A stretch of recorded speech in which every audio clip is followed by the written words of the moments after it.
Hello? Hello? Dad? Oh, my dearest father. Bakit ka napatawag? Where the hell are you, Rain? I'm going home. I'm driving. Ano? Nagmamaneho ka na naman ng lasing. Don't worry, Dad. I'll be home in a heartbeat. At saan ka na naman galing, ha? Sa bar na naman. Alas 3 na ng madaling araw. Kababae mong tao pero lamang ka pa rin ng karsada. Oh, please, Dad. Tumahimik na kayo. Pauwi na nga oh. Sa gitna ng kalasingan ko ay napakunot noo ako nang mapunta sa daan ang aking atensyon. Dahil sa gitna ng kalsada ay may kung ano akong nakitang malaking bulto ng tao. Lalaki. Hindi ko sigurado kung tao nga na maituturing ang nakita ko dahil kahit malayo ay kita ko ang nanlilisik at kulay apoy nitong mga mata. Bigla kong nakalimutan na kausap ko ang daddy ko sa kabilang linya. Biglang nanlaki ang mga mata ko nang tumakbo ang lalaking nasa gitna ng daan at sinalubong ako. At ganoon na lang ang takot na gumapang sa buong katawan ko nang makita ko ng malapitan ang kanyang muka. What the hell is that? Ah! Demonyo! Nang lumingon ako maya-maya matapos kong bumangga sa isang saradong establishment, muli akong nakaramdam ng takot nang makita kong palapit ang nakakatakot na nilalang na ito. Pero may humarang na isang lalaki dito. Napasigaw ako sa takot nang bigla nitong hablutin ang tiyan ng lalaki, sabay dukot ng laman loob nito at kinain. Matapos yun ay nawalan ako ng malay at nagising na lang ako na nasa ospital na. Dad? Mabuti naman at nagising ka na dahil naghihintay sa'yo mga pulis. Ano ka ba, Rain? Kailan ka ba titino, ha? Pangatlong DUI mo na to. 26 ka na. Hindi ka ba nahihiya sa pinagkagawa mo? I'm okay, Dad. Masakit lang ang katawan ko pero maayos naman ang kalagayan ko. Thank God I'm still alive.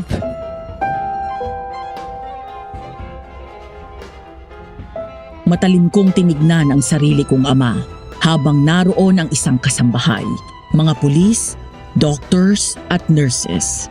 Hindi ito nakapagsalita at tuluyang napahiya. Naging mailap ang mga mata niya at bumawi ng tingin mula sa akin. Gusto ko nang sinabi ka at di mo tinatanong. Dahil alam ko naman na wala ka naman talagang pakialam sa akin. Sa halip na tanungin mo kung kumusta na ako dahil na-aksidente ako. Saan mo nagad sinalubong mo sa akin? Anong klaseng ama ka?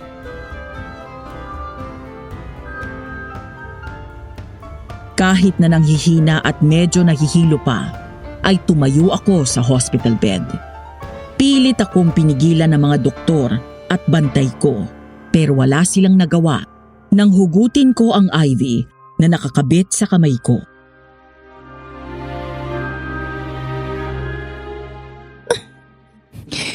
Atat na atat kang pumunta ako sa presinto, di ba? Tara na! Ano pang hinihintay mo?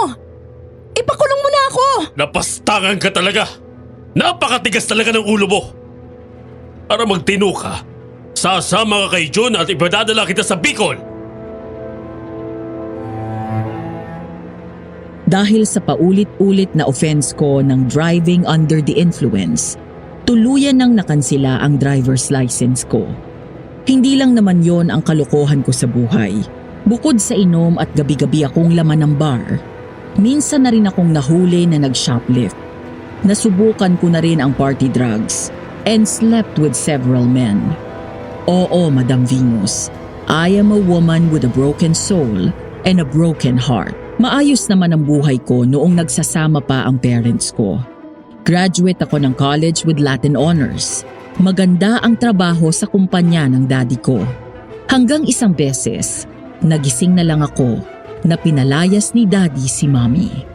Pagkatapos ay inuwi ang kabit niya sa bahay. Mas lalong nagngit-ngit ang kalooban ko sa galit kay Daddy at sa kabit niya nang mamatay si Mommy matapos nitong kitlin ang sarili niyang buhay.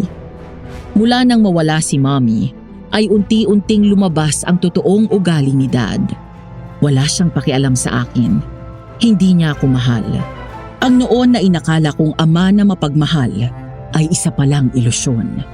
Dahil doon ay sadya akong nagrebelde. I ruined my life and put his name to shame. Huminto ako sa trabaho at minaldas ko ang pera niya. Sa bawat ginagawa ko ay sinisiguro ko na mae-eskandalo ang pangalan niya. Hanggang itong huli nga ay pinatapon niya ako sa Bicol kasama ng hardinero naming si Mang Jun. Ang buong akala ko ay hindi ko na makikita pa ang malademonyong mukha ng lalaking muntik ko nang masagasaan ng gabing maaksidente ako. Ngunit nagkamali ako. Dahil pagdating ko sa Bicol, doon na nagsimula ang nakakatakot na karanasan ko. Isang magandang umaga sa iyo, Madam Venus. Itago niyo na lang ako sa pangalan na Rain at nais kong ibahagi sa inyo ang sarili kong kwento tungkol sa aswang.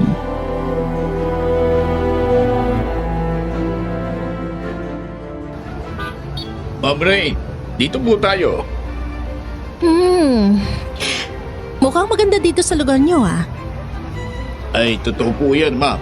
Lalo na doon sa baryo namin. Maganda ang paligid, presko at may malapit na ilog. Yun nga lang, ma'am, pagpasensya nyo na ang tutuluyan namin doon dahil sa kubo lang kami nakatira. Ayos lang. Basta may matutuluyan.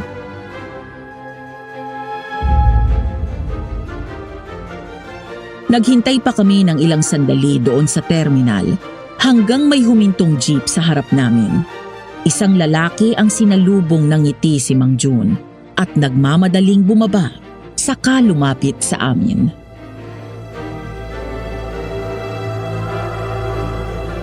Eric, naku, salamat at dumating ka na. Ninong, kumusta po? Long time no see ah. Mabuti naman na ikaw. Kumusta ka na ba? Ayos naman po. Kanina pa ba kayo? Ay, hindi naman anak. Siya nga pala si Ma'am Rain. Anak ng amo ko. Ma'am, siya po si Eric ang inaanak ko. Doon po kayo sa bahay niya tutuloy. Mula po ngayon ay siya na po ang magsusupervise sa inyo. Supervise? Anong ibig niyo sabihin? Siya ba yung amo mong spoiled brat, nong? Anong spoiled brat? I'm not a spoiled brat. Oo na. Hindi na kung hindi. Sakay na sa loob, mahal na prinsesa. Hambog. Pogi naman. Kakapisit. Sa buong biyahe namin ay nakasimangot ako habang pasulyap-sulyap kay Eric. Maya-maya ay may nadaanan kaming babaeng buntis. Huminto si Eric at lumingon sa babae. Unang tingin pa lang ay halatang kilala niya ito. Ate Alma! Anong ginagawa mo dyan? Bakit wala kang kasama? Pauwi ka na ba? Abay, sumabay ka na sa amin. Halika dito at sumakay ka na. Diyos ko, kabuwanan mo na. Hindi ka dapat na lumalabas ng bahay na wala kasama. May pinuntan po kasi si nanay eh. May binili lang ako sa palengke. Pero sumasakit na nga akong tiyan ko kanina pa eh. Manganganak na po yata ako. Habang nakikinig ako sa usapan nilang tatlo, ay napapalingon lang ako kay Eric. Sumulyap siya sa akin habang nagmamaneho, saka ngumisi at nang aasar na tumawa. Pagkatapos ay tinuro ako nito sa babaeng tinawag nilang Alma. Ate Alma, si Rain pala. Makakasama natin sa bahay. Rain, si Alma pinsan ko. Oh, huwag ka na magselos ha. Feeling mo talaga, no? Hindi ako nagsiselos. At FYI, I don't like you. Hi ate, nice to meet you. Pasensya ka na, may abang tong pinsan mo eh. GGSS. Gwapong-gwapo sa sarili. Pagpasensyahan mo na yan si Eric at talagang malakas lang yan mang-asar pero mabait yan bukod sa pogi at masipag pa. Kaya marami nagkakagusto dyan ng mga dalaga na taga rito sa amin. Oh, narinig mo yun? Pogi daw ako. Yuck. Aray, Mang Jun, manganganak na yata ako. Ano ka mo? Nako, Eric, bilisan mo na at manganganak na to si Alma. Pumutok ng panibigan ko. Ha? Lalabas na yata yung baby ko.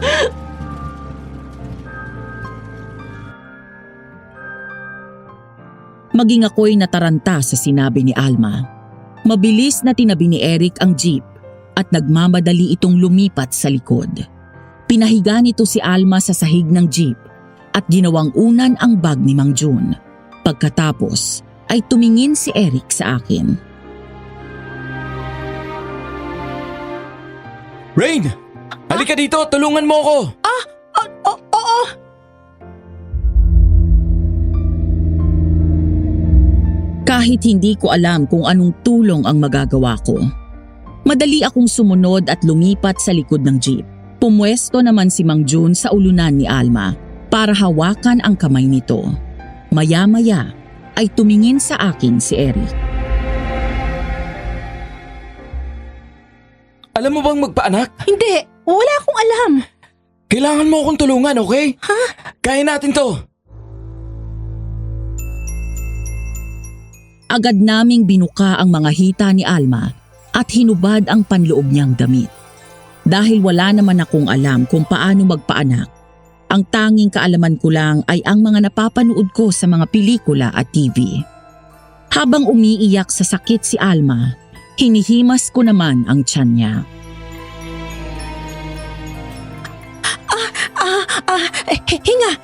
Hinga ka sunod-sunod. Konting iri lang to dahil nasa bungad agad ang ulo na baby mo. Sige, hinga. Yan, ganyan. Ate, kapag handa ka na, umiri ka na. Ready na ako. Isang malakas na ira lang, ate. Yan, ganyan. Sige, kaya mo yan. Konti na lang, ate.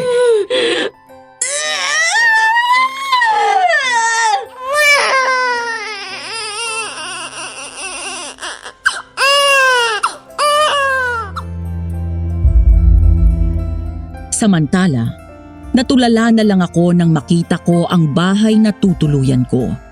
Literal na kubo yun. Pagpasok sa loob ay lupa ang sahig sa kusina.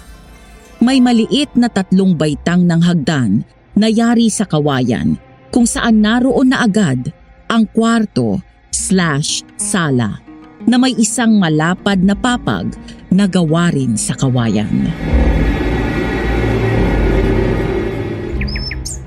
Dito ako matutulog?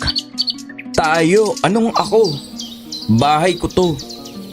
Mang Jun, baka naman pwedeng doon na lang ako sa inyo. Nako, ma'am. Mas mahihirapan ka roon. Mas luma ang kubo namin mag-asawa tapos kasama namin ang mga anak at apo namin. Itong kubo ni Eric, medyo bago pa. Mas komportable ka rito. Ayoko dito. Baka mamaya gapangin ako dyan eh. Ako? Gagapangin ka? Gusto mo ba? Yuck! Over my dead gorgeous body. Baka nga ikaw ang gumapang sa akin. GGSS ka talaga!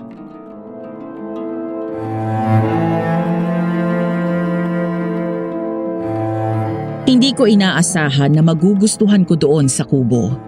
Noong unay inaakala ko na mainit sa loob, ngunit malamig at presko naman dahil na rin sa maraming puno at halaman sa paligid.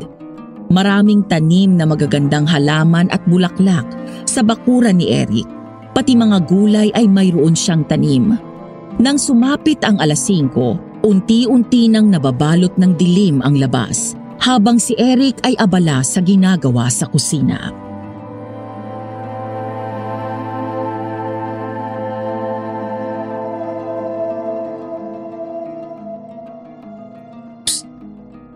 Huy! Halika dito. May pangalan ako, no? Anong huy? Dali na, lapit na. Ano ba kasi yon? Marunong ka ba magluto? Oo naman, Saing. sa rice cooker. Oh, tuturuan kita magsaing dito sa panggatong ha. Ba't ba kasi akong pagagawin mo niyan? Aba, Miss Bratinella, hindi ka nandito para magbakasyon at magbuhay prinsesa. Ang bilin sa akin ay turuan ka ng mga gawaing bahay. Kaya yun ang gagawin mo mula bukas. Ikaw ang maglalaba, mamamalansya ng damit mo, at damit ko. Ikaw ang magluluto, maglilinis dito sa bahay.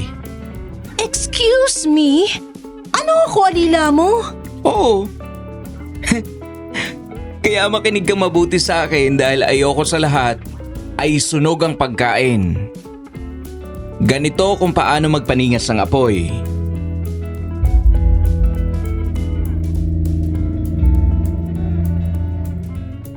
Inis na inis ako, Madam Venus. Hindi ko alam na ganito ang dadatnan ko dito. Kung alam ko lang na gusto kong gawing alila ng daddy ko, tumakas na lang ako at lumayo sa lahat.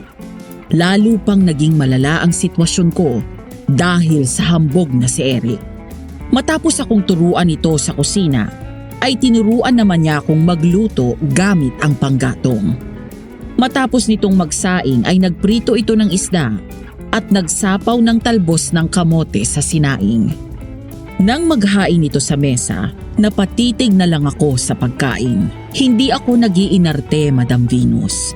Pero pinalaki kasi ako ng mga magulang ko na hindi ganitong ulam ang hinahain sa akin.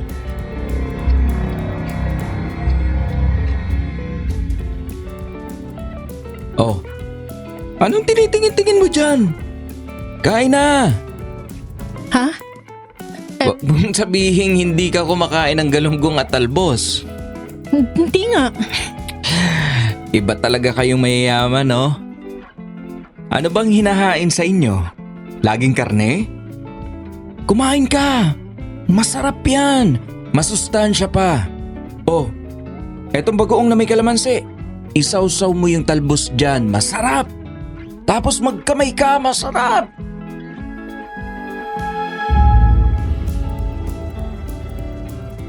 Sinunod ko si Eric. Kahit na naiilang ako kung paano ito kumain. Nakataas ang paa, nakakamay at hinihigop ang kanin. Parang gusto kong mawala ng gana. Pero gutom na rin ako at wala naman akong ibang pwedeng kainin. Nang matikman ko ang galunggong ay namilog ang mata ko. Napatingin ako kay Eric nang matawa ito.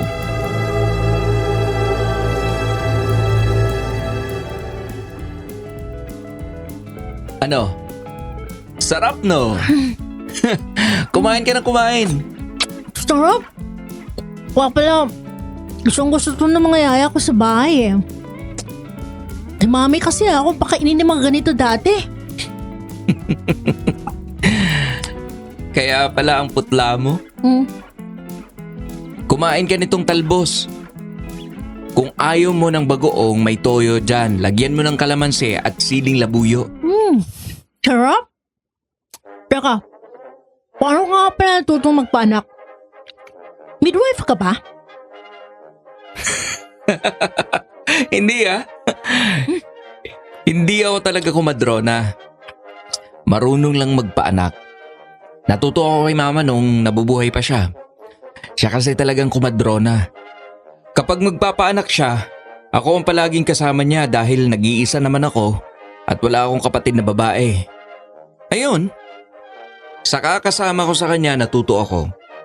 Tsaka tinuruan ako para daw in case may emergency at nasa paligid ako, marunong ako at makakatulong ako. Wow, okay ka rin ah. Aaminin ko, pinahanga mo ako kanina sa ginawa mo kay Alma. Oh, baka mamaya may in love ka na sa akin yan. Yan ang wag na wag mong gagawin. Ang ma-in love sa akin. Lakas din talaga ng bilib mo sa sarili mo, no? Hindi mangyayari yon. Mabuti naman. Dahil kapag ako na-in love sa'yo, hindi na kita pauwiin. Hindi kita type, no? Ew. Makayaw ka dyan. Baka kapag hinalikan kita dyan, malunod ka sa sarap. Kadiri ka talaga, no? Sabik ka ba? Tagal mo na yata walang jowa eh. Hoy Eric, wag akong pagtripan mo ah. Kumain ka na nga ng kumain. Tingnan natin.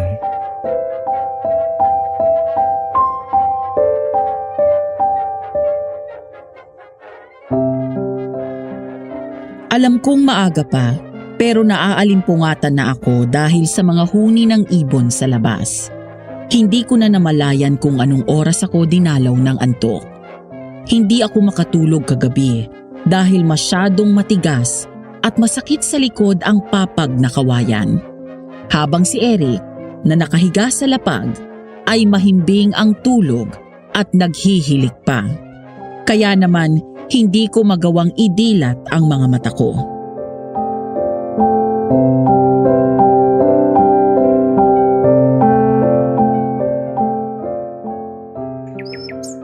Uy, Rain. Gising na, uy. Uy. Ano ba? Ang aga pa, oh. Mamaya ka na magising. Magluto ka na ng almusal. Mamaya na sabi. Ayaw mong bumangon dyan ah.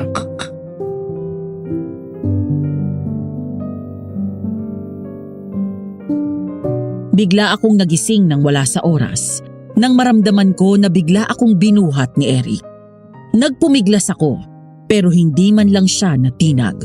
Pagkatapos ay dinala niya ako sa likod bahay, saka binaba sa damuhan, sabay buhos sa akin ng isang timbang tubig.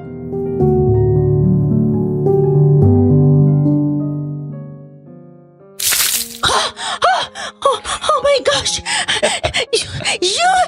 Walang hiya ka! Ba't mo ako binasa? Ayaw mong bumangon eh.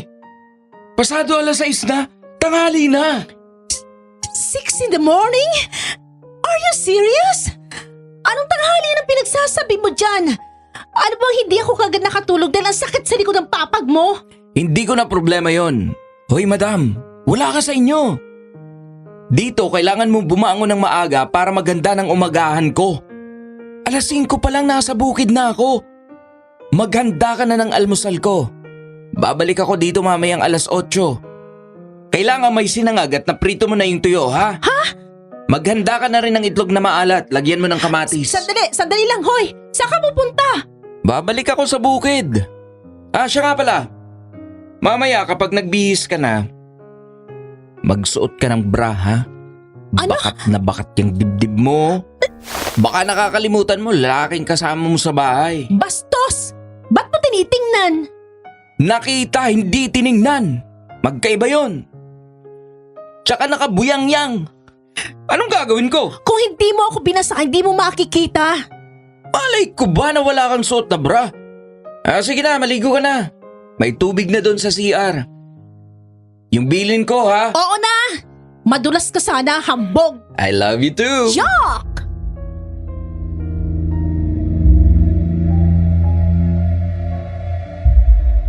Dahil binasa na rin lang ako ni Eric, wala na akong nagawa kung hindi ang tuluyang bumangon at maligo.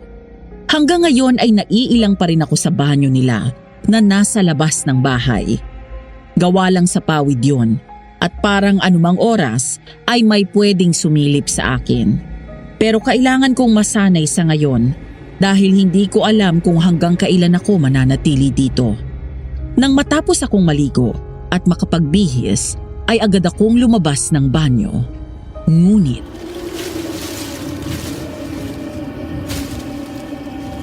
napahinto ako nang may maramdaman akong kakaiba sa paligid. Umaga na, mataas na ang araw, pero bigla akong kinilabutan, lalo na nang biglang lumamig ang ihip ng hangin. Pakiramdam ko ay may mga matang nagmamasid sa akin. Lumingon ako sa paligid. Bukod sa mga puno at mga halaman, wala na akong ibang nakikita pang tao doon. Ang mga kapitbahay namin ay medyo malayo mula sa kinatatayuan ng kubo ni Eric. Napakislot ako sa gulat nang may marinig akong nakakatakot na bulong sa aking tenga.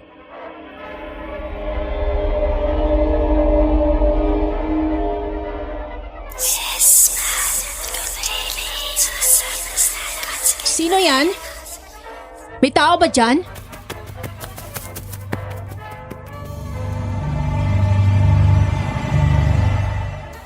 Bigla na naman akong napalingon nang marinig ang mabilis na yabag ng mga paa na yun na tumatakbo palayo.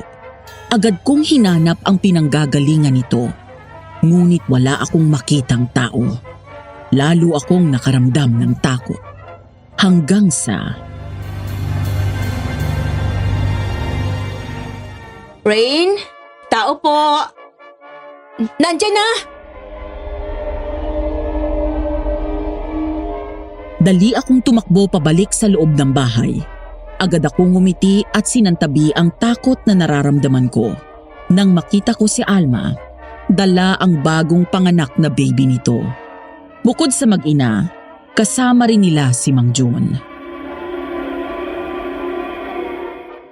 Ay! Kayo pala yan! Pasok kayo! Kalalabas lang namin ng ospital. Sabi ko kay Mang Jun, dumaan muna kami dito bago umuwi. Oh, kumusta ka na? Naku, ang cute naman ng baby girl mo. Kamukha mo. Salamat. Anong name niya? Erica Rain. Sinunod ko sa pangalan niyo ni Eric dahil kayo ang nagpaanak sa akin. Kung wala kayo, baka nalagay na sa peligro ang buhay namin na mag-ina.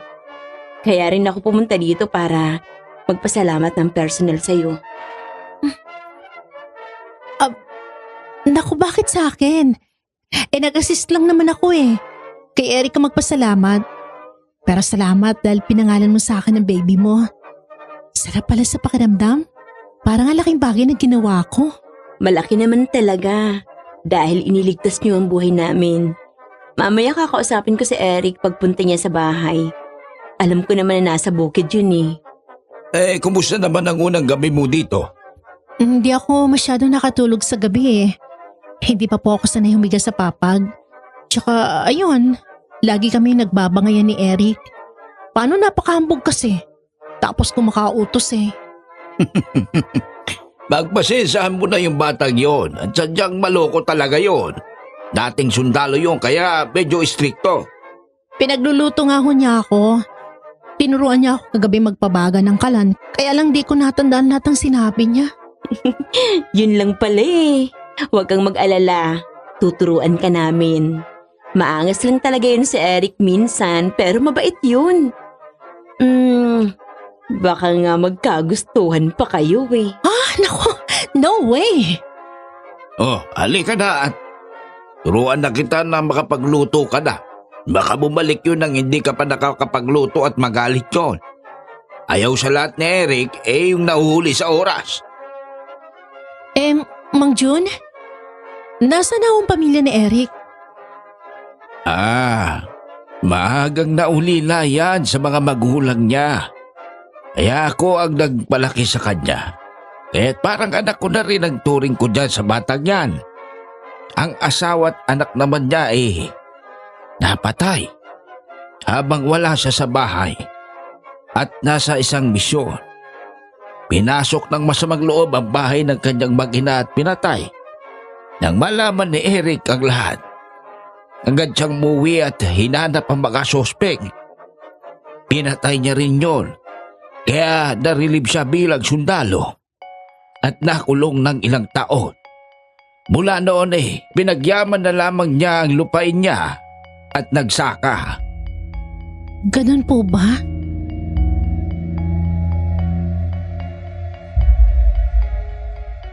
Samantala, gaya ng sabi ni Eric, 8:00 ng umaga ay bumalik nga ito.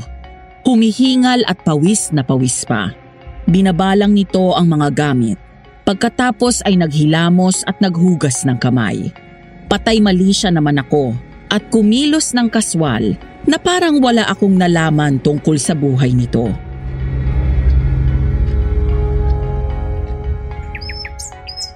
Ano? Nakaluto ka na? Oo naman, palagay mo sa akin. Baka naman hindi masarap to. Hoy, masarap ako magluto ano? Maupo ka na dyan. Lihim akong ngumiti nang matigilan ito pagbukas ng mga pinggan na nakatakip sa pagkain. Garlic fried rice, pako salad na may kamatis, sibuyas at itlog na maalat at tuyo. Hindi makapaniwalang tumingin si Eric sa akin. Ikaw lahat ang nagluto nito? Oo. Dumaan pala dito sila Mang June at Alma. Nangangamusta. Baka naman silang nagluto nito ah. Hoy, tinuruan lang nila ako ulit kung paano magpaningas ng apoy at kontrolin ng apoy kapag nagluluto para hindi masunog yung pagkain. Pero ako lahat nagluto niyan. Paano mo nalaman itong pako? Akala ko hindi ka kumakain ng mga ganito.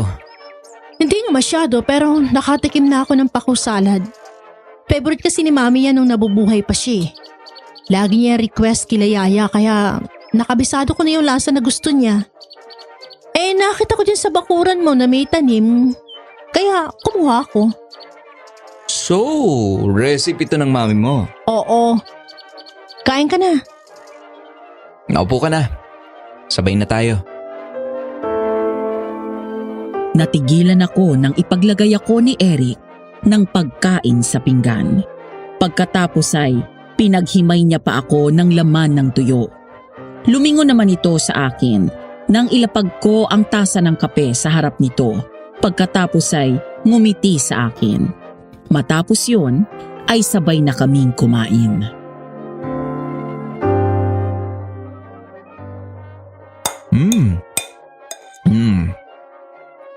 Ang sarap ng salad mo ah. Salamat. Kahit binuhusan mo ako ng tubig kanina. Pasensya ka na ha. Kailangan kong gawin yon para magising ka. Oo nga, nandun na tayo pero ang harsh. Sorry na nga eh. Teka, maiba tayo.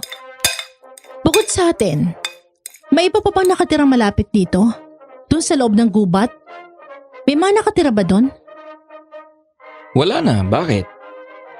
Eh kasi kanina paglabas ko ng banyo, nag-iba yung pakiramdam ko para akong kinilabutan tapos parang may nakatingin sa akin. Wala naman ako nakitang tao. Pero may narinig akong mangyayabag na tumatakbo palayo.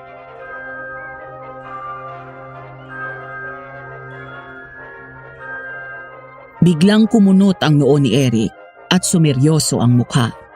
Huminto ito sa pagkain, sabay lingon sa labas ng pinto at muling ibinalik sa akin ang tingin. Nakita ko ang pag-aalala sa mukha nito. Nang hindi pa nasiyahan, ay tumayo ito at lumapit sa pinto, saka tumingin sa paligid.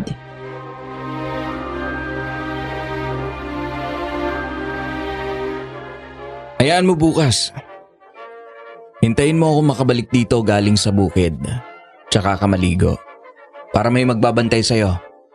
Sige, salamat.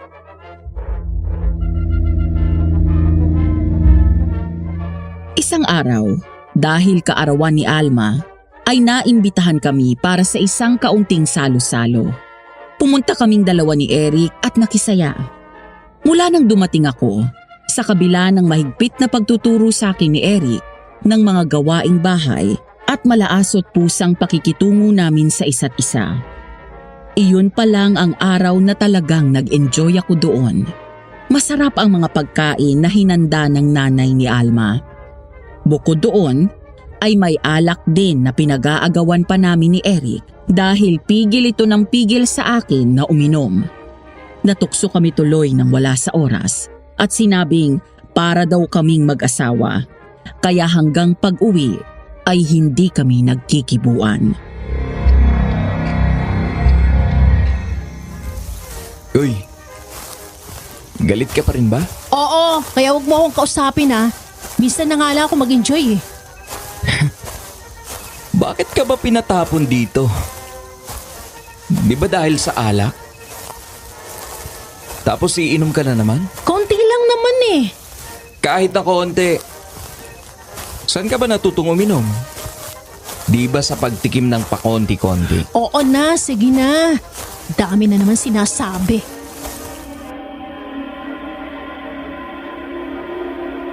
Malapit na kami sa bahay nang maya-maya ay nagtaka ako dahil biglang huminto sa paglalakad si Eric at habang nakatingin sa unahan. May bahid ng takot at pag-aalala sa mukha nito kaya nilingon ko ang direksyon kung saan siya nakatingin. Sa unahan namin ay may isang malaking lalaki. Sa itsura nito ay hindi ako sigurado kung tao ba ang nasa harap namin.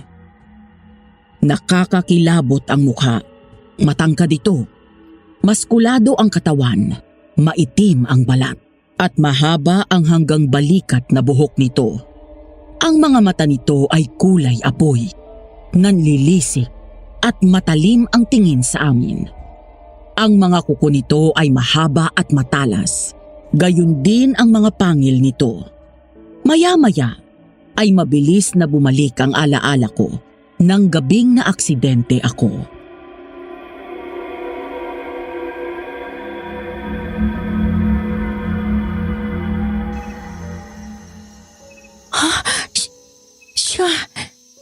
Siya nakita ko nung gabi bago bumangga yung kotse ko. Siya nga, hindi ako pwede magkamali. Anong klaseng tao yan? Ba't siya nandito? Aswang yan at hindi tao. Aswang? Oo. Natulala ako, kasabay ng sunod-sunod na bagsak ng luha ko at pagapang ng matinding takot sa buong katawan ko nang tumingin sa akin ang aswang. Naalala ko ang takot na naramdaman ko ng gabing yun matapos siyang sumugod sa akin. Ang sinapit ng biktima nito na dinukot niya ang laman loob. Biglang nagulo ang isip ko. Anong ginagawa ng aswang na yon sa Bicol? Ang lawak ng buong Pilipinas. Bakit dito pa kami muling nagtagpo?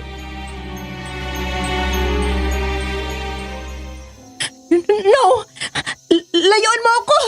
Layuan mo ako! No! Rain! Rain! Rain, pakinggan mo ako. Huwag kang matakot dahil kasama mo ako, okay? Dun ka sa gilid at magtago ka. Kapag nalagay ang sitwasyon sa alanganin, tumakbo ka na. Anong gagawin mo? Hindi kita iiwan dito. Hoy! Eric! Eric, hoy! Huwag ka lumapit sa kanya!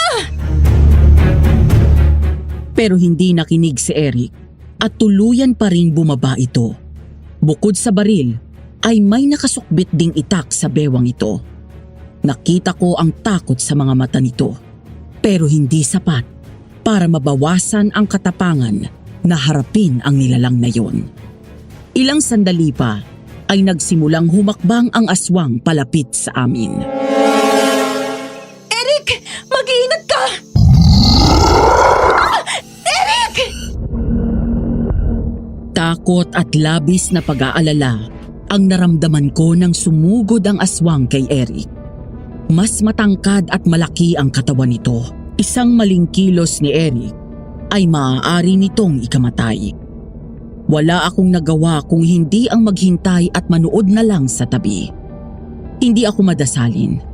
Inaamin ko na sa dami ng nagawa kong kasalanan, hindi man lang ako lumapit sa Diyos.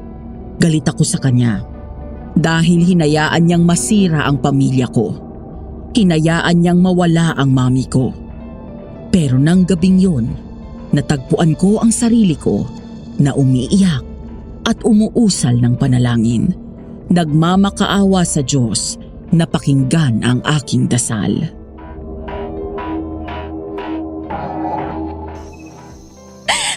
Diyos ko, alam ko na isa akong makasalanan at wala akong karapatang lumapit sa iyo. Pero kahit ngayon lang, sana'y pakinggan niyo ako. Iligtas niyo po si Eric. Napakislot ako sa gulat nang magtangka ang aswang na hablutin si Eric. at kalmutin ito ng mahaba nitong mga kuko.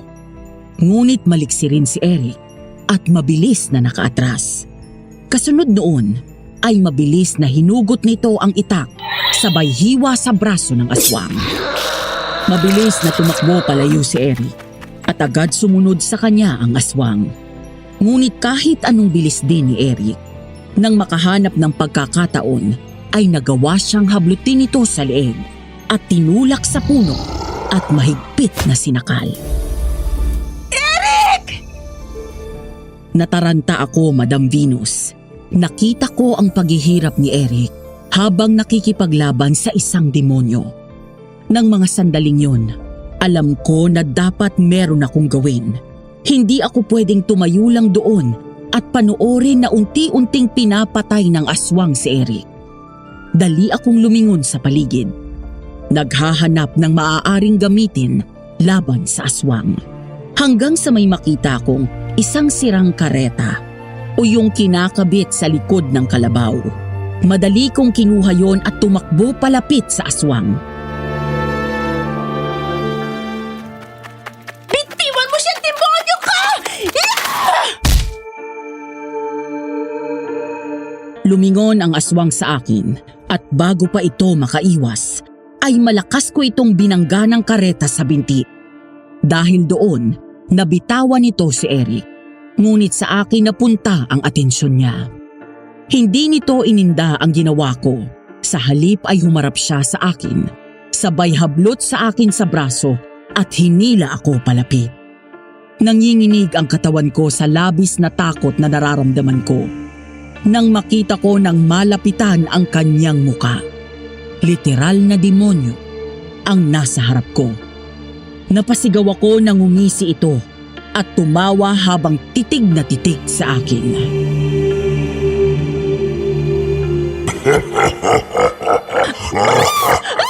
Layan mo ako! Demonyo ka! Bigla akong binitawan ng aswang matapos ang sunod-sunod na putok ng baril na yon. Pagkatapos ay mabilis itong tumakbo palayo. Nang tumingin ako kay Eric, nakita ko na may hawak na itong baril. Dahil sa labis na takot, ay parang tinakasan ng lakas ang mga binti ko at biglang napaupo sa damuhan. Rain! Inalalayan ako ni Eric hanggang sa makaupo ako sa silya. Agad itong kumuha ng isang basong tubig at ibinigay sa akin. Matapos uminom, ay naupo ito malapit sa akin, saka hinaplos ng marahan ang braso ko. Ano? Okay ka na? Oo. Salamat. Ikaw nga dapat ang tinatanong ko eh. Hindi ka ba niya nasugatan si leeg? Lumapit ako kay Eric at tinignan ko ang leeg niya para masiguro kung may sugat ito o wala. Saka pa lang ako nakahinga ng maluwag nang makitang wala itong natamo kahit maliit na sugat mula sa aswang.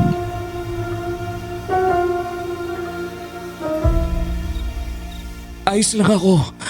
Ang mabuti pa maligo ka na para makapagpahinga ka na. Ayoko. Natatakot akong lumabas baka bumalik yung aswang. Babantayan kita. Hindi naman makakapasok yun dito sa bahay. May mga pangontra na nakasabit sa buong bakod. Matagal nang sumasalakay ang aswang na yan. Ang paniniwala ng mga taga rito, nakatira siya sa ilog. Kasi palaging doon huling nakita yung mga nawawala o kaya naman mga bangkay na nagiging biktima niya. Karamihan sa mga ito mga babae. Nakita ko na siya, Eric. Doon sa Maynila. Kaya nga bumangga yung kotse ko sa isang establishment dahil umiwas ako. Nakita ko siya sa gitna ng daan. Malakas ang ulan nun. May pinatay pa nga siya bago sumugod sa akin tapos nawalan ako ng malay. Hindi ko alam paano ako napunta sa ospital. Hindi ko makakalimutan ang nanlilisik at kulay apoy niya mga mata. Alam ba to ng daddy mo? O ng mga pulis? Hindi. Hindi ko na sinabi. Alam ko naman na hindi siya maniniwala eh. Baka lalo lang akong pinagalitan nun. Huwag ka nang mag-alala. Hindi ka magagalaw ng aswang na yon. Hanggat kasama mo ako. Salamat, Eric. Pero pwede ba ako magtanong sa'yo? Sige, ano yun? Bakit yan nagre-rebelde? Dahil gusto ko masaktan si Dad. Gusto kong gumanti sa mga ginawa niya sa akin sa mami ko. Gusto kong masira ang pangalan niya. Pero hindi mo alam na sa ginagawa mo, unang nasisira ay ang sarili mo. Kung narito ang mami mo, tiyak na malulungkot siya. Alam ko, Pwede mong simulan ang pagbabago dito, Rain. Sasamahan kita. Hindi pa naman huli ang lahat. salamat. Sige na, ligo ka na. Babantayan kita sa labas.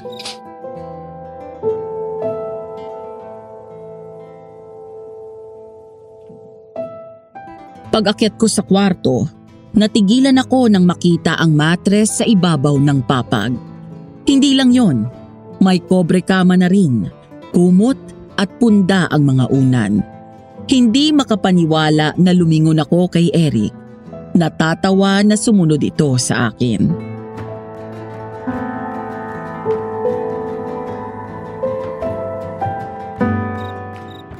Nakalimutan kong sabihin na yan pala yung sorpresa ko sa'yo. Lagi ka kasing nagre-reklamo na masakit sa likod ang papag eh. Kaya yan, bumili na ako ng matres para naman makatulog ka ng maayos. Thank you, Eric.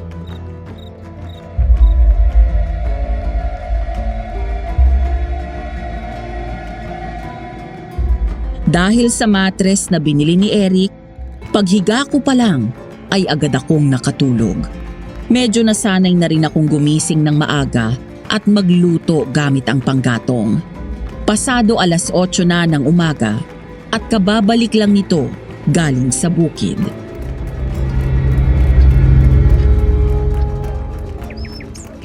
Ang sarap ng tulog mo ah. Siyempre, malambot na yung higaan ko eh. Mabuti nakatulog ka ng maayos. Dahil may ipapagawa ako sa iyo pagkakain natin. Ano yun? Nang matapos kami kumain, ay sinama niya ako sa likod bahay. Natulala na lang ako nang ilapag ni Eric ang tambak na mga damit nito. Pagkatapos ay ngumiti lang siya sa akin na parang wala lang. Ano to? Damit. Mga damit ko. Oo, alam ko damit. Pero anong gagawin ko dito? Huwag mong sabihin. Tama. Lalaban mo yan. Nasaan ang washing machine mo? Wala ako nun. Tsaka hindi mo alam na madaling makasira ng mga damit yun. Kaya ang gagawin mo, kukusutin mo lahat ng yan. Etong sabon, bleach, pangtanggal sa mancha at brush. Tapos ayan ang batya at bangkito. At yung tubig, ayun ang balon. Alam mo na kung paano kumuha dyan. Tinuruan na kita. Seryoso ka? Ako lahat maglalaban ito? Hindi lang ito. Kasama na dyan ang mga damit mo. Sige ka, kapag hindi ka naglaba, mauubos ang damit mo. Ipalaundry na lang natin to sa bayan. Ang gastos mo naman. Sige na, kaya mo yan. Una na ako, balik na ako sa bukid. At isa pa pala, kapag tapos ka na maglaba, may mga damit akong nasa ibabaw ng papag. Pakiplansya na rin. At huwag mong kakalimutan magluto ng tanghalian ha. Babalik ako dito bago mag 12:00. Eric, hoy! Sandali lang! Hoy! Siya nga pala. May mga brief ako dyan. Baka mamaya may pagnanasa ka sa akin eh. Sira ulo! Hambog!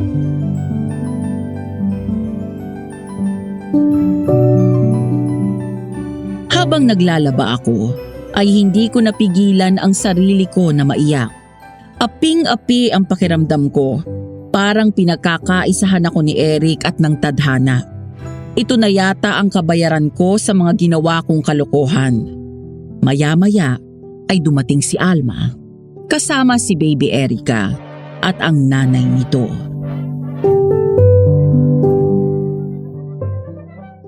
Oh, ba't ka umiiyak dyan?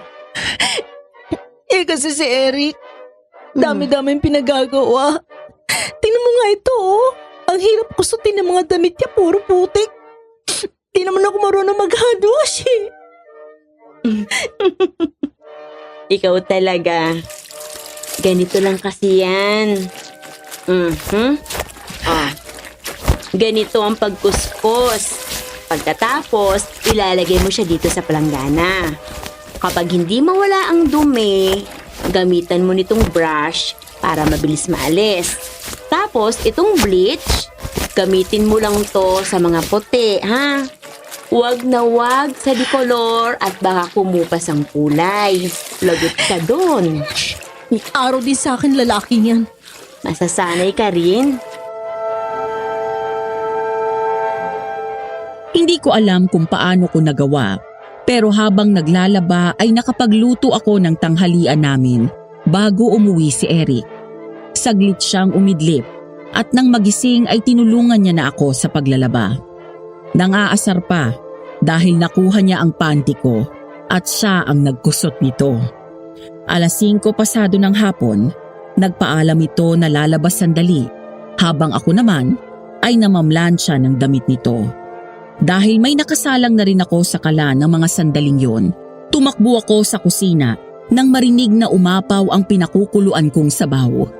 Hindi sinasadya na naiwan ko ang plancha sa ibabaw ng damit nito at tuluyan yung nawala sa isip ko.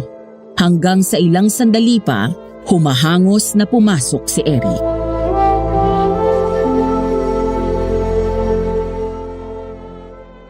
Ano yun? Amoy sunog? Sunog? Ay! Oh my gosh! Yung pinaplansya ko!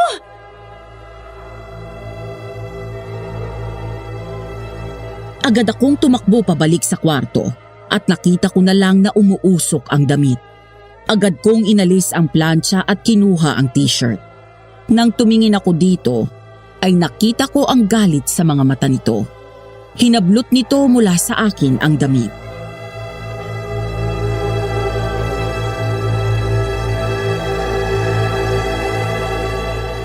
Ano ba? Wala ka namang gagawing tama? Sorry. Napatakbo kasi ako sa kusina dahil baka masunog yung niluluto ko. Ang simpleng gawain, hindi mo naman magawa ng tama. Alam mo ba ang paborito ko to? Dahil ito ang huling regalo sa akin. Sorry na ako, di ba? Sabi ko hindi ko sinasadya. Sorry. Pero gusto kong ipaalala sa'yo na hindi mo ako alila dito. Kaya magdaan-daan ka ng pagsigaw-sigaw sa akin. Sinusunod ko naman ang sinasabi mo ah. Gusto mo magluto ako, nagluluto ako. Gusto mo maglaba ako, naglalaba ako kahit di ako marunong. Nakita mo ba mga kamay ko, ha? Nakita mo ba mga sugat dyan? Ha? Pagod na ako, Eric. Hindi ko alam kung ba't para akong tanga sunod-sunuran sa'yo.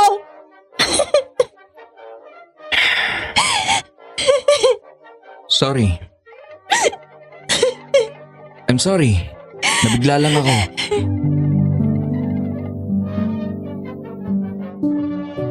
Dahil sa sama ng loob, ay tumakbo ako palabas ng bahay. Kahit na tinatawag ako ni Eric, ay hindi ako huminto man lang o lumingon. Tumuloy ako sa pagtakbo hanggang sa nakarating ako sa ilog. Doon ako umupo sa isang malaking bato at umiyak. Para akong bata na nagsiself-pity, Madam Venus. Namimiss ko na ang dati kong buhay na maayos at may mga gumagawa ng lahat para sa akin. Lalo akong naiyak nang makita ko ulit ang mga kamay ko na sugat-sugat dahil sa paglalaba kanina.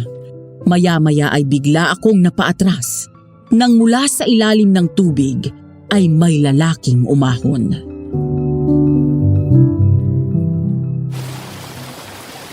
Ay, sino ka?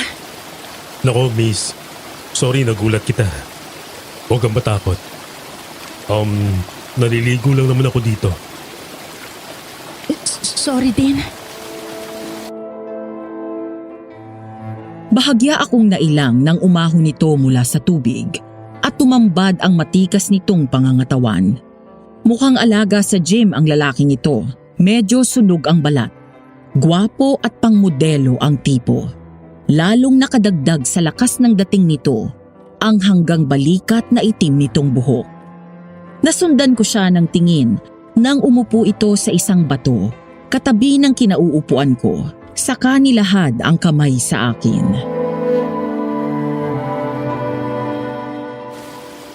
Ako nga pala si Crisanto. Ikaw, anong pangalan mo? Rain, Ang gandang pangalan. Ulan. Alam mo bang gustong gusto ko ng tubig kaya madalas akong maglagi at maligo dito sa ilog. ako rin.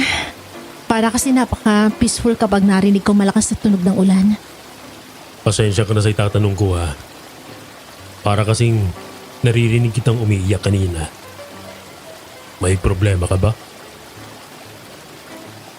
Wala. Wala yun. Okay lang ako. Sana palagi kang bumalik dito. Wala kasi akong kakilala dito. Wala akong kaibigan.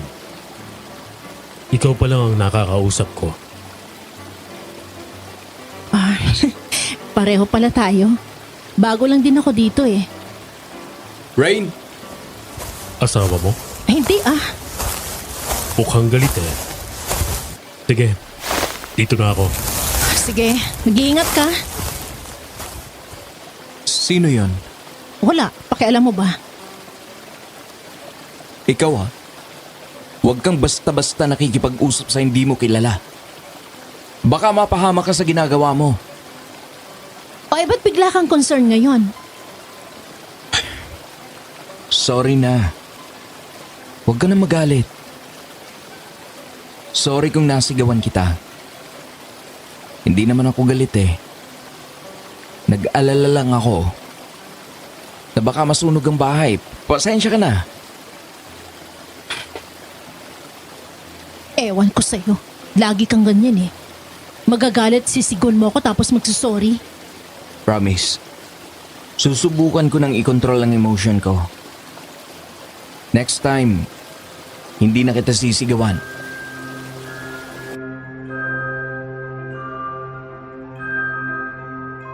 Dahil nagtatampo pa rin ako sa kanya, hindi na ako sumagot pa hanggang sa napalingon ako kay Eric nang kunin nito ang kamay ko at hinawakan. Natigilan ako at napaisip, Madam Venus.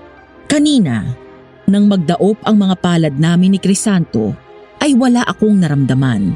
Pero ngayon, na si Eric ang may hawak ng kamay ko, ay parang bumilis ang tibok ng puso ko. Kinabahan ako sa hindi malaman na dahilan, lalo na nang bahagya niya yung pinisil.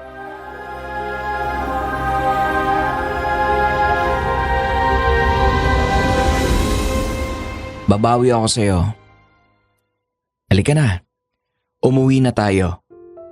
Padilim na. Baka lumabas na naman ang aswang na humarang sa atin kagabi.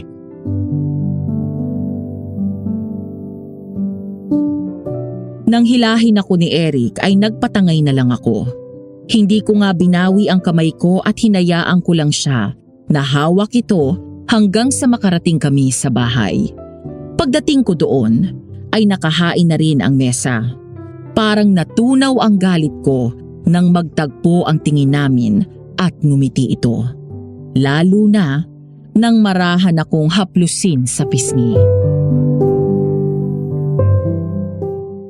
Kain na tayo? Isang araw ay kinailangan ni Mang June at Eric na umalis at pumunta sa kabilang bayan.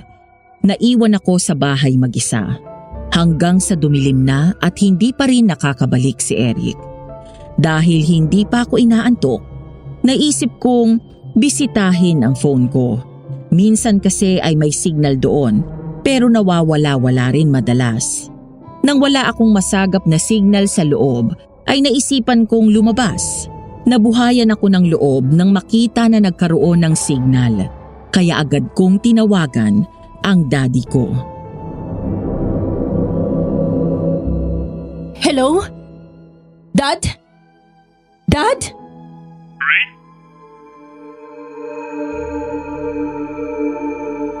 Nagtaka ako dahil sa tono nito ay gulat na gulat ito. Mahigit 2 linggo na mula nang dumating ako doon sa Bicol at mula noon ay hindi pa ako nakatawag sa daddy ko dahil nawawala ang signal doon.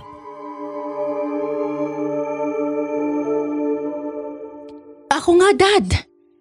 Kumusta ka na? Hanggang kailan ba ako dito? Mag-iisang buwan na ako eh. Baka naman pwede na ako umuwi. Sige na. At may lakad pa kami ng Tita Susan mo. Dad, sandali lang. Daddy? Hello? Hello? Gusto kong maiyak ng mga sandaling yun dahil sa pinakita ng daddy ko. Pakiramdam ko bigla ay wala na siyang balak na pabalikin ako sa Maynila ng mga sandaling yun. Naramdaman ko ang pag-iisa. Tuluyan na nila akong kinalimutan. Hanggang sa...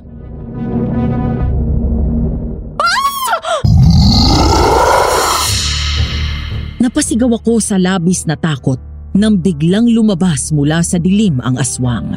Sa bilis nitong tumakbo palapit sa akin, ay hindi ko na nagawa pang humakbang papasok ng bakuran.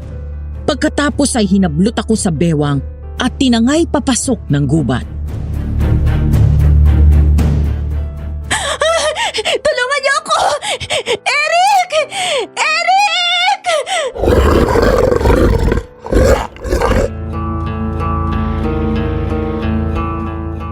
Hanggang sa huminto kami malapit sa ilog. Binaba ako ng aswang at sinandal sa puno habang hawak sa liig. Nanginginig ako sa takot na pumikit nang ilapit nito ng husto ang mukha sa akin. Takot na takot ako ng mga sandaling yon, Madam Venus. Ang akala ko'y yun na ang katapusan ng buhay ko. Impit akong tumili nang humawak sa pisngi ko ang magaspang nitong kamay.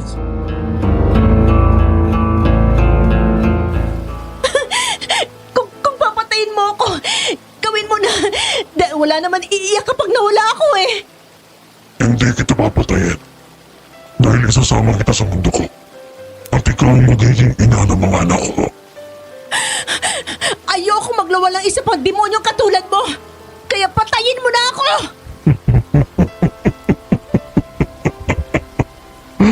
Matagal na kitang sinusundan. At matagal na rin kitang gustong maangkin. Kaya hindi ko magagawa na patayin ka. Utang na loob. Kung hindi mo ako papatayin, pagkawalan mo na lang ako. Sasama ka sa akin ngayon din.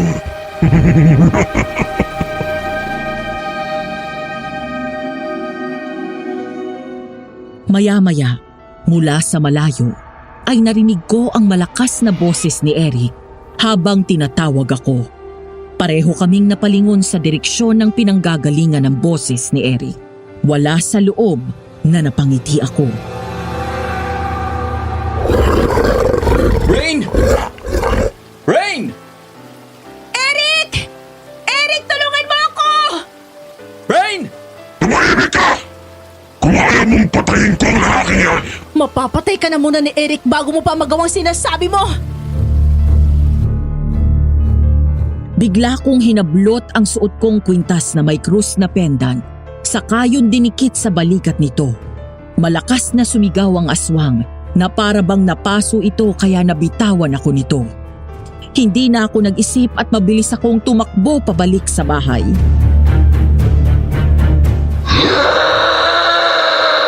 Eric! Eric! Rain, nasan ka? Rain! Umiiyak na tumakbo ako ng mabilis. Maya-maya ay nakita kong humahabol na ang aswang sa akin. Napasigaw ako ng malakas sabay tawag ng malakas kay Eric habang abot langit ang panalangin na huwag akong maabutan nito. Maluwag akong nakahinga nang makita ko na sa wakas si Eric. Sinalubong niya ako at hinawakan ang kamay, saka mabilis kaming tumakbo pabalik ng bahay. Nang halos maabutan na kami ng aswang at saktong nakapasok na kami sa bakuran kung saan napapalibutan ng mga nakasabit na talisman at pangontra sa paligid. Hingal na hingal kaming napaatras nang tila mabangis na hayop na umangil ang aswang habang paulit-ulit nitong sinusubukang lumapit.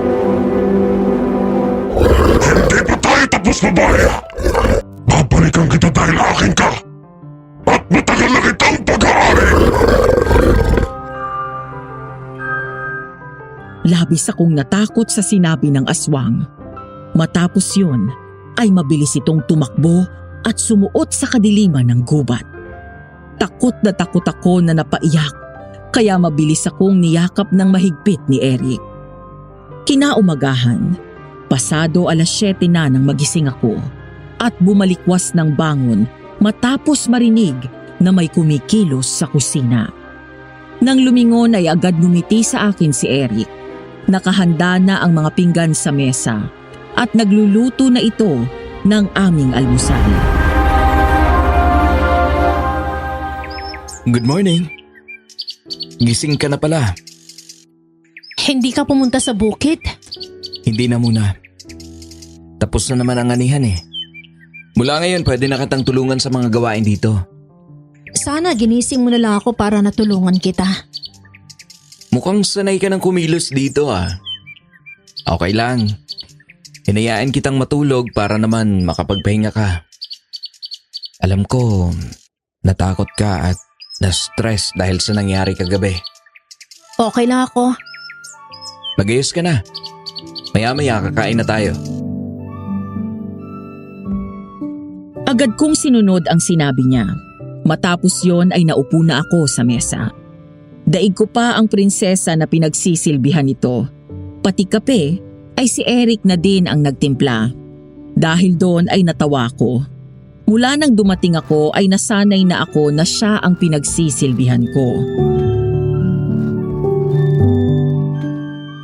Bakit yan natatawa? Wala. Hindi ako sanay na nakakita kang kumilos dito sa bahay. Day off mo ngayon. Day off. Salamat ha. Maya-maya ay nagsimula na kaming kumain. In fairness kay Eric, Madam Venus, mula pa nang dumating ako sa puder niya, palagi niya akong pinaglalagay ng pagkain sa pinggan ko. Kapag isda ang ulam, ay pinaghihimay niya ako. Maya-maya ay sinubuan niya ako ng pako salad na ginawa din nito. Sarap? Oo. Nakuha mo na rin yung recipe ni Mami ng pako salad. Siyempre. Madali ako matuto kapag sa pagluluto. Nga pala, anong ulam ang gusto mo mamaya? Ako magluluto. Pwede ba tayo magkaldereta mamaya? Namimiss ko na yun eh. Oo ba? Sakto. Mamamalengke ako sa bayan mamaya. Pwede bang sumama? Oo naman. Hindi pa nga pala kita na ipapasyal masyado sa bayan. Eric, kailan ba ako uuwi? Napansin ko agad na natigilan ito sa pagkain. Biglang nagbago ang ekspresyon ng mukha nito at sumilip ang lungkot sa kanyang mga mata. Pagkatapos ay agad bumawi ng tingin at pinagpatuloy ang pagkain.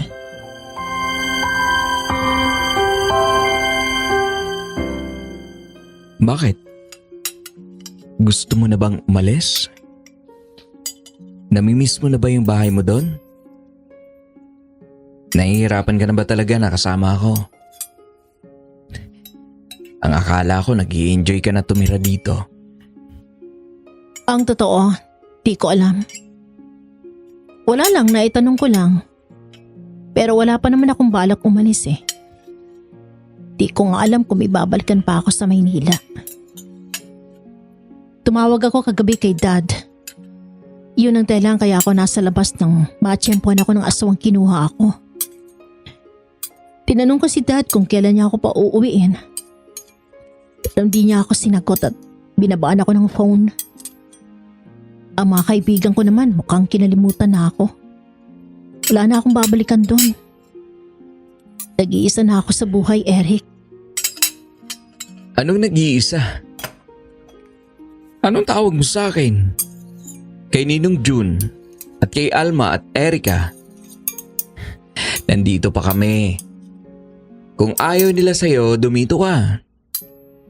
Mula nang dumating ka rito, bahay mo na rin to.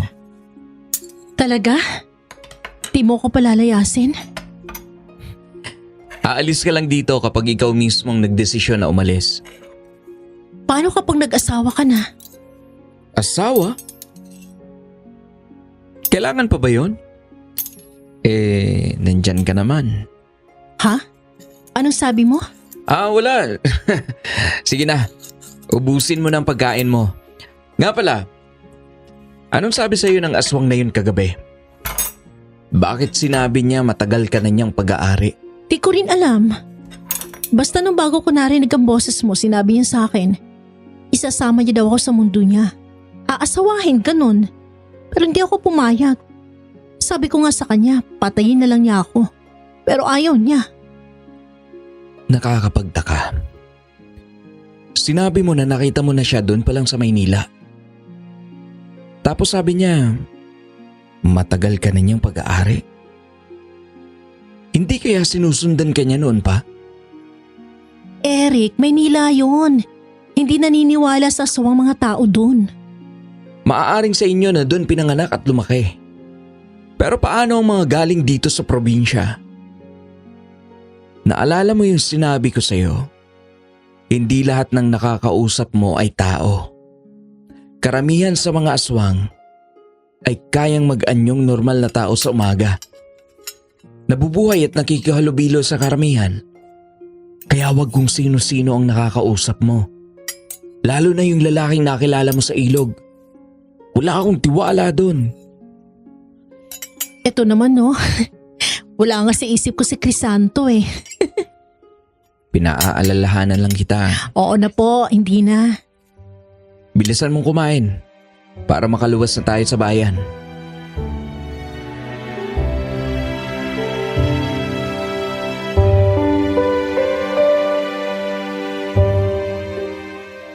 Bukod sa ulam ay bumili rin ako ng damit gaya ng pambahay na bestida at iba pang mga magagamit ko sa bahay. Nagpresenta na akong maghiwa ng mga rekado ng iluluto ni Eric habang pinapalambot ko na rin ang karne. Maya-maya ay nagtaka ako dahil wala doon sa bahay si Eric. Kaya hinanap ko ito sa harap ng bakuran, ngunit wala ito doon. Nang sumilip ako sa likod bahay, ganun na lang ang gulat ko nang makitang naliligo doon si Eric. Ay, my gosh, sorry. Bigla akong pumasok sa loob. Ang lakas ng kabog ng puso ko dahil nakita ko ang katawan nito at tanging hapit na boxers lang ang suot. Kanina ko pa naririnig ang tubig na lumalagaslas pero hindi ko inakala na naliligo pala doon si Eric sa halip na sa banyo. Maya-maya ay pumasok na ito. Nakatapis na lang ng tuwalya at diretsyong tumingin sa akin. Umiwas naman ako't nagkunwari na abala sa ginagawa. Ilang lalaki na ang dumaan sa buhay ko pero wala pa kahit sino sa kanila ang nagawang pakabahin ako ng ganito sa isang tingin lang. Gwapo si Crisanto pero para sa akin, mas gwapo at mas malakas ang dating ni Eric. Mula sa pangangatawan hanggang sa mga tingin niya sa akin.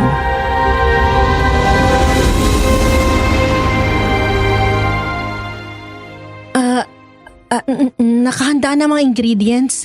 Iluluto mo na lang. Malambot na rin yung karne. Sige, salamat. Natigilan ako nang nagkabungguan pa kami nang magkasabay kami sa pag-akyat sana sa kwarto. Naiilang na bumawi ako ng tingin hanggang sa umatras ito at pinauna ako. Maya-maya ay sumunod siya sa akin.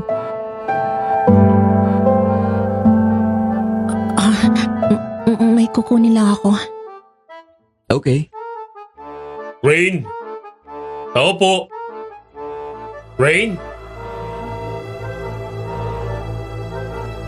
Halos sabay kaming napalingon ni Eric sa labas. Nang sumilip kami, nakita ko si Crisanto, ang lalaking nakilala ko sa ilog. Nakatayo sa harap ng bahay at may dalang plastik. Nang tumingin ako kay Eric, nakita ko na nakasimangot ito.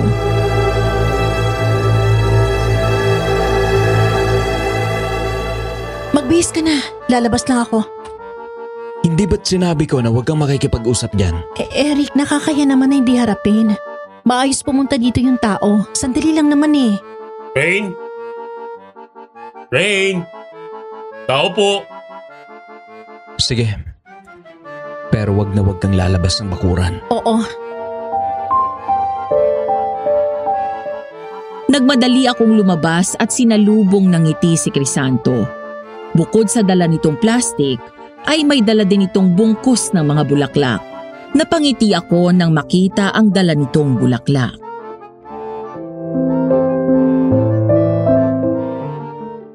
Para sa'yo. Kakanin niyang nasa plastic saka itong bulaklak. salamat, nag-abala ka pa. Wala yun. Basta para sa'yo. Paano mo nga pala nalaman kung saan ako nakatira? Nakita kita isang beses na dumaan ako dito. Oh, ganun ba? Salamat ulit dito ha. Wala ka naman. Kailan ka pala ulit babalik sa ilog? Mula nang makilala kita, Rain. Palagi na lang kitang iniisip eh. Naghihintay ako kung kailan ka babalik doon. Kaya hindi na ako nakatiis kaya ako nang pumunta dito. Ganun ba? Pasensya ka na ha. Di kasi ako basta pwedeng lumabas eh. Rain! Pasok na dito sa loob. Sige ha, tawag na ako eh. Sino ba yung lalaking kasama mo dyan? Kapatid mo? Mahal, pumasok ka na dito. Boyfriend mo? Ha? Sige na, Crisanto. Saka na lang tayo mag-usap. Hayaan mo kapag pinayagan ako, babalik ako sa ilog. Salamat ulit dito ha. At pasensya ka na. Sige, pasok na ako. Nagmamadali akong pumasok sa loob para salubungin ang nakasimangot na si Eric. Nakabihis na ito, pero masama ang tingin sa mga bulaklak na bigay ni Crisanto. Walang imik na binabako sa mesa ang kakanin at dinala sa kwarto ang mga bulaklak. Nagulat na lang ako nang biglang may kumuha mula sa akin na mga yon, sabay bato palabas ng bintana.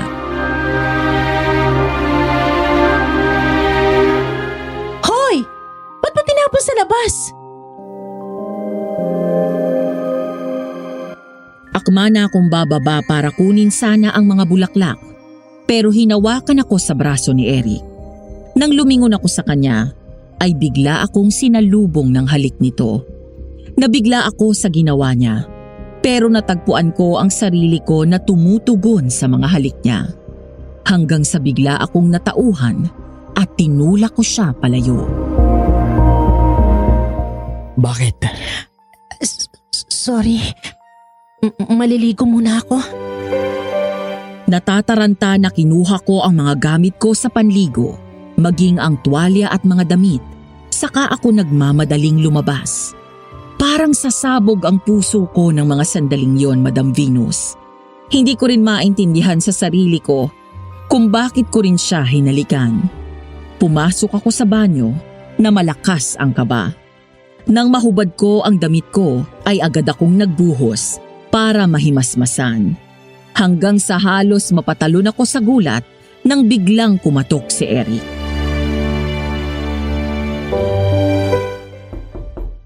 Rain, buksan mo. Eto pang tubig mo. Sandali lang. Nagmamadali akong nagtapis ng tuwalya bago binuksan ang pinto.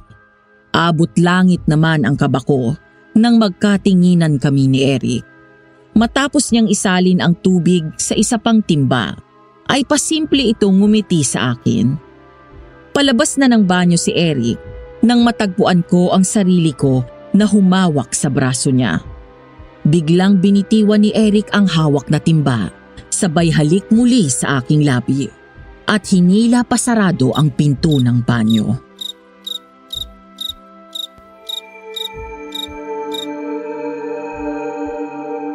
Madam Venus, hindi ko na maalala kung kailan ko huling naramdaman ang ganong klase ng saya.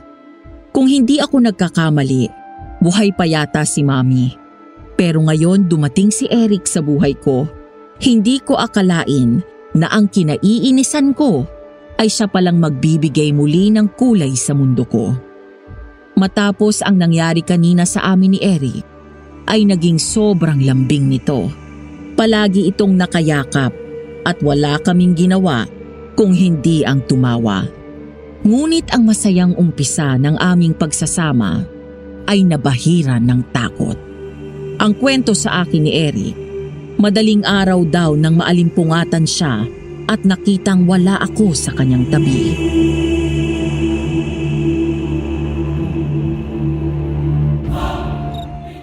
Rain? Rain! Nasaan ka? Rain!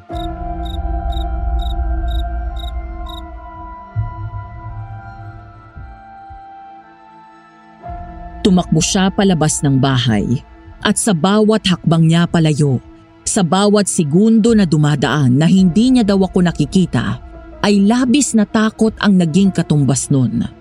Hanggang sa huminto siya nang may makitang bahagyang kumislap sa lupa.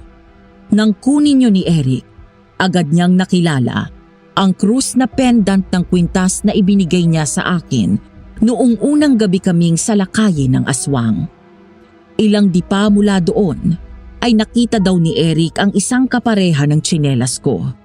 Hanggang sa maalala niya ang ilog matapos marinig ang tunog ng tubig mula doon.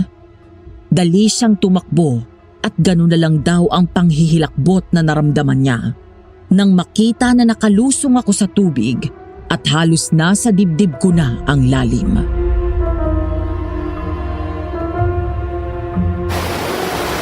Rain!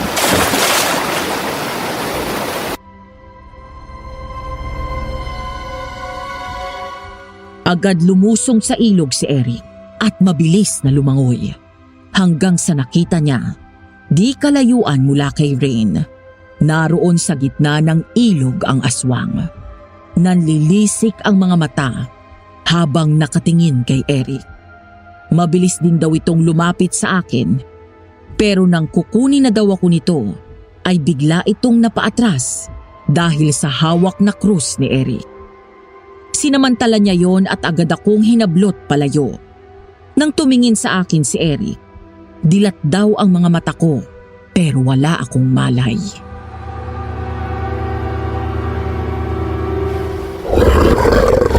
Anong kailangan mo sa kanya?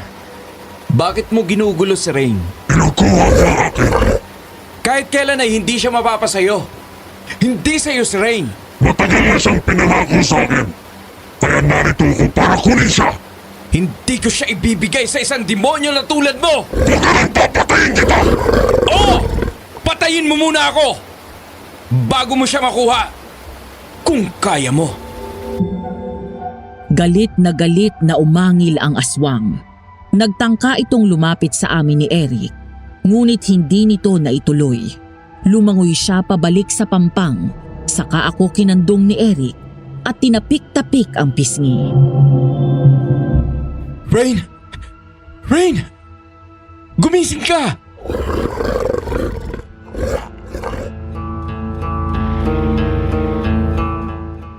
Nang hindi pa rin daw ako matauhan, ay saka ako tuluyang binuhat ni Eric.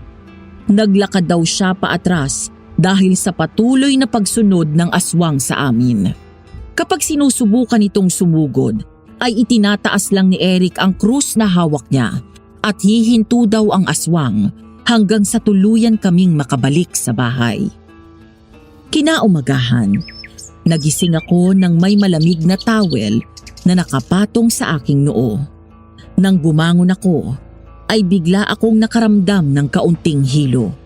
Doon ko lang naramdaman na bahagyang mainit ang pakiramdam ko. Nang sumilip ako sa kusina, nakita ko si Alma na nagluluto. Alma? Rain? Salamat sa Diyos at nagising ka na rin. Anong nangyari? Bakit ikaw nagluluto? Tsaka bakit, ano tong towel na to? Naku, mahabang kwento. Pero munti ka nang makuha ng aswang kagabi. Ah? Paano? Eric, si Rain, gising na. Maya-maya ay narinig ko ang mabilis na takbo ni Eric. Agad itong pumanik sa kwarto at niyakap ako ng mahigpit. Ramdam ko ang pag-aalala niya sa akin. Nangingilid ang mga luha nito ng umiti at walang pag-aatubiling hinalikan ako ng matagal sa labi bago muling niyakap ng mahigpit. Kumusta ka na, ha? Tinakot mo ako kagabi, ha? Ano bang nangyari? Wala ka bang natatandaan? Ang naalala ko lang naalimpungatan ako kagabi matapos marinig na parang may tumatawag sa pangalan ko. Bumangon ako at bumaba ng kwarto. Matapos yun wala na akong maalala pa. Naabutan kita sa ilog at nasa malalim ka na. Palapit sa aswang. Gusto kanyang kunin, Rain. Determinado siyang kunin ka. Basta ang sabi niya sa akin, naipangako ka na daw sa kanya pero hindi niya sinabi kung sino ang nagbigay sa'yo sa aswang na yon. Rain, sorry sa sasabihin ko ha. Pero hindi kayang daddy mo? Di ba, ikaw na rin ang nagsabi na pilit kanyang pinatapon dito?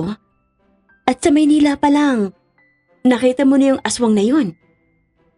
Mas mabuti na wag muna tayong basta manghusga. Pero ayun nga, nakita kita sa ilog at wala sa sarili. Nakadilat ka, pero wala kang malay. Pagdating natin dito ay bigla kang inaapoy ng lagnat. Nagdideliryo ka at panay ang tawag mo sa mami mo. Takot na takot ka.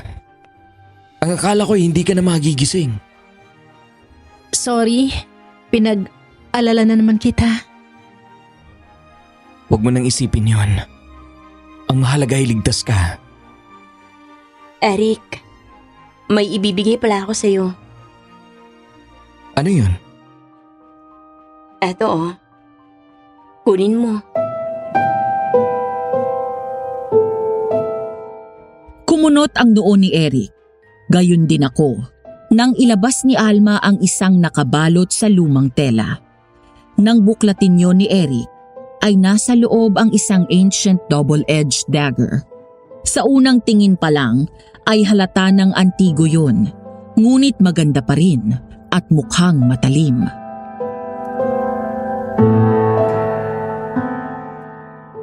Ano to, ate? Ang sinaunang balaraw na may magkabilang talim.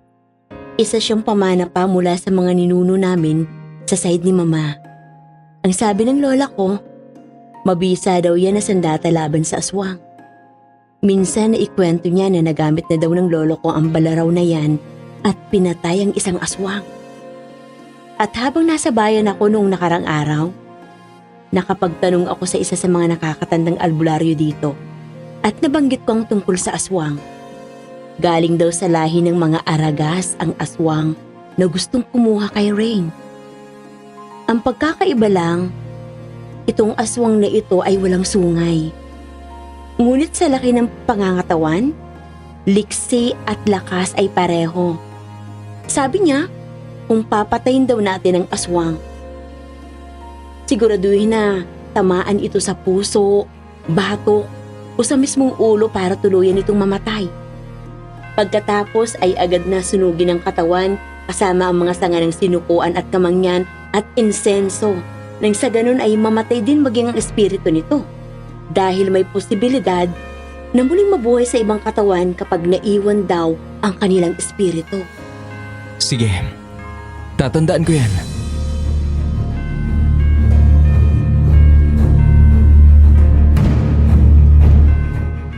Isang gabi, habang wala si Eric at naiwan na naman akong mag-isa sa kubo, habang naghihintay sa kanyang pagbabalik, ay biglang dumating si Crisanto.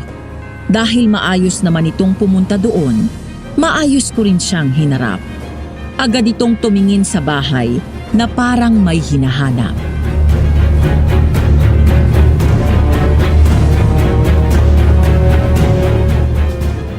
Hi, Rain. Hi, mukhang ginagabi ka yata. Oo. Hindi kasi ako mapakali sa bahay. Iniisip kita kaya nagbaka sakali ako na pumunta dito. Wala ba yung lalaking kasama mo dyan? Si Eric.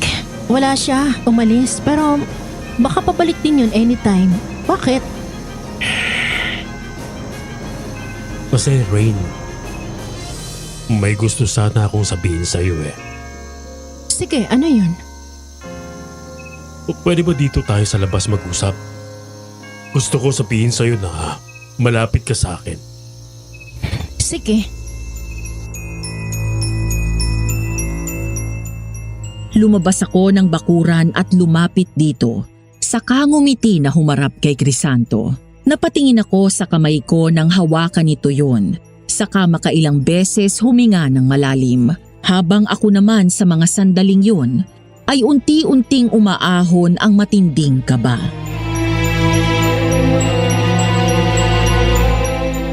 Gusto ko lang sabihin sa'yo na gusto kita, Rain. Gustong gusto kita. At hindi na ako makatulog kakaisip sa'yo. Alam ko na may relasyon kayo ng lalaking kasama mo dyan pero sana bigyan mo ako ng pagkakataon. Sumama ka sa akin. I'm sorry pero mahal ko si Eric. At hindi ko siya maaaring iwan. Sabi ko na nga ba? At ganyan ang isasagot mo. Okay lang. Wala ka na rin namang magagawa. Dahil sasama ka sa akin sa ayaw at sa gusto mo. Ha? Anong sinasabi mo? Crisanto, ibaba mo ako! Saan mo ako dadalhin? Napasigaw ako ng malakas nang bigla akong buhatin ni Crisanto at isampay sa balikat nito. Nagpumiglas ako pero baliwala lahat yun sa lakas niya. Mabilis siyang tumakbo papasok ng kakahuyan papunta sa ilog.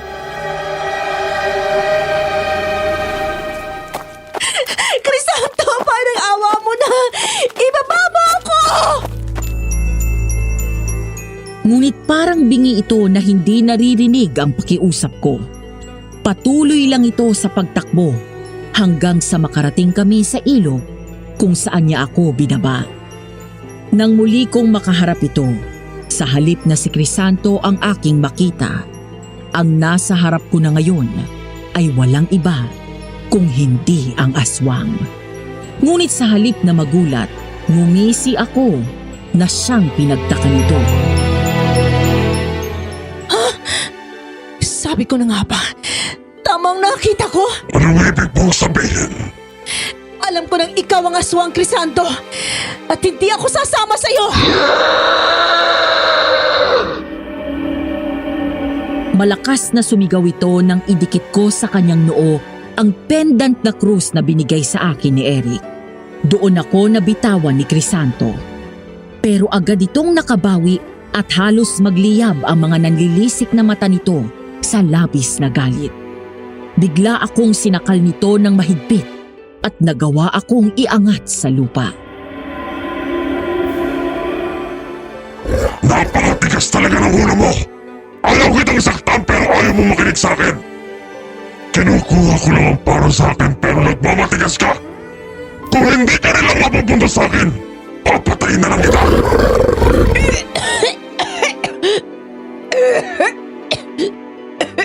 Rain!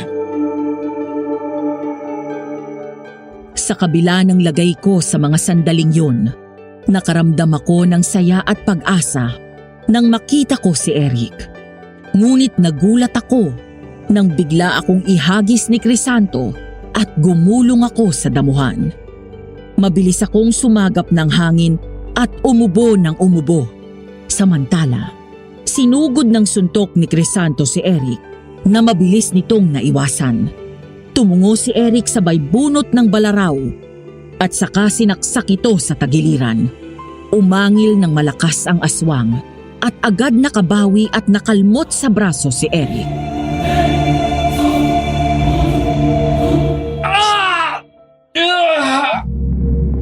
Muling sinugod ni Crisanto si Eric na nahablot siya sa leeg at sinakal. Pagkatapos ay binalibag nito sa lupa si Eric. Sabay taas ng kamay nitong mahaba at matatalas ang kuko. Kita ko ang labis na galit sa mga mata ng dalawa para sa isa't isa. Papatayin kitang lalaki ka! Inagaw mo sa akin si Rain! Kahit patayin mo ko, hindi mo pa rin siya makukuha. Dahil ako ang mahal niya. Huwag mo siya sasaktan, Crisanto! Pakiusap, huwag! Kung ito lang ang paraan para makuha kitang gagawin ko, papatayin ko ang lalaki ito! Kahit patayin mo siya, hindi mo pa rin ako makukuha dahil ako mismong papatay sa sarili ko! Mula sa likod ng suot kong pantalon ay binunot ko ang baril at tinapat ko sa sintido ko.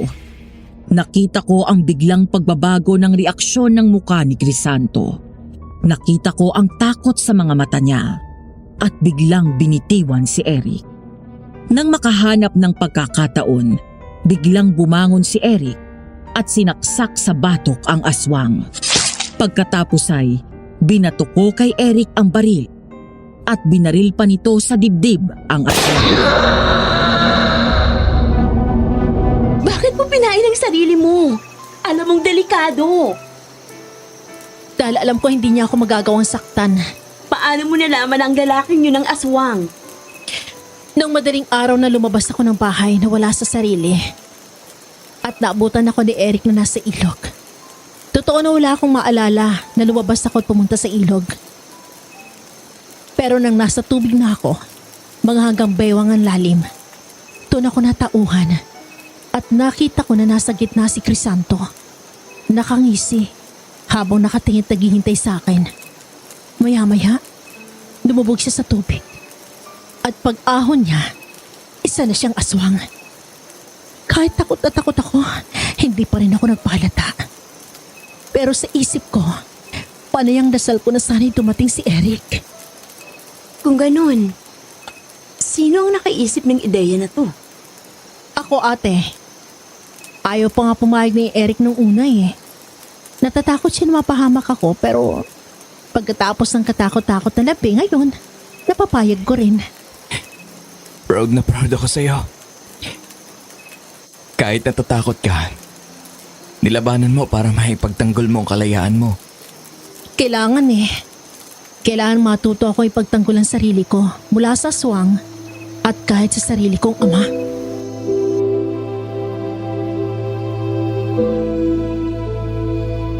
Ang lahat ng nangyari ng gabing yun ay isang plano para tuluyan naming matrap ang aswang at mapatay ito. Habang pinapanood namin na nasusunog ang katawan ng aswang, naalala ko ang magiliw na binatang nakilala ko doon sa ilog. Si Crisanto.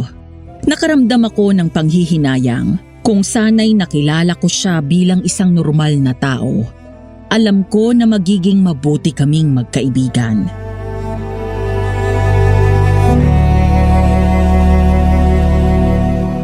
Sino ang sinasabi niya palagi na nagbigay sa'yo sa kanya? Ako. Gulat na napalingon kaming tatlo nang lumabas mula sa likod ng isang malaking puno si Mang Jun. Napaatras kami at agad akong itinago ni Eric sa likod nito. Lalo kaming naalarma nang maglabas ito ng baril at itutok sa amin. Umalis ka dyan, Eric. Hayaan mo gawin ko ang trabaho ko. Ninong, anong ibig sabihin nito? Ikaw ang nangako na ibibigay si Rain sa aswang? Ako nga. Pero bakit? Sumusunod lang ako sa utos, Rain. Pasensya ka na. Kailangan kitang patayin bago ako bumalik ng Maynila. Kung hindi, baka ako ang balikan nila. Sabihin niyo ang totoo, Mang John. Si Tita Susan ba nag-utos sa iyo patayin ako? Dahan-dahang lumapit si Eric sa ninong niya at umangat ang kamay.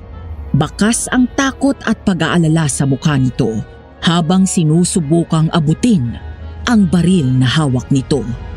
Mahigpit akong kumapit sa damit ni Eric habang nabalot muli ng takot ang aking puso. Ninong, kapag pinatay ninyo si Rain, babalik ulit kayo sa kulungan at baka hindi na kayo makalabas pa. Gusto niyo ba na makakulong ulit? Habang yung mga nag-utos sa inyo, malayang nabubuhay. Hindi na ako makaka-atras, Eric. Bina-blackmail nila ako. At kapag hindi ako sumunod sa gusto nila, baka i-amay nila ang buong pamilya ko at ipapatay din nila. Kung ganon, anong kinalaman ng aswang dito? Dahan-dahang binaba ni Mang June ang baril at napaupo sa lupa. Doon siya tumungo at umiyak. Maya-maya ay tumingin siya sa akin at biglang gumapang palapit at lumuhod sa harap ko. Nakaramdam ako ng awa sa halip na galit. Kung tama ang hinala ko, hinding-hindi ko palalagpasin ang lahat ng ito.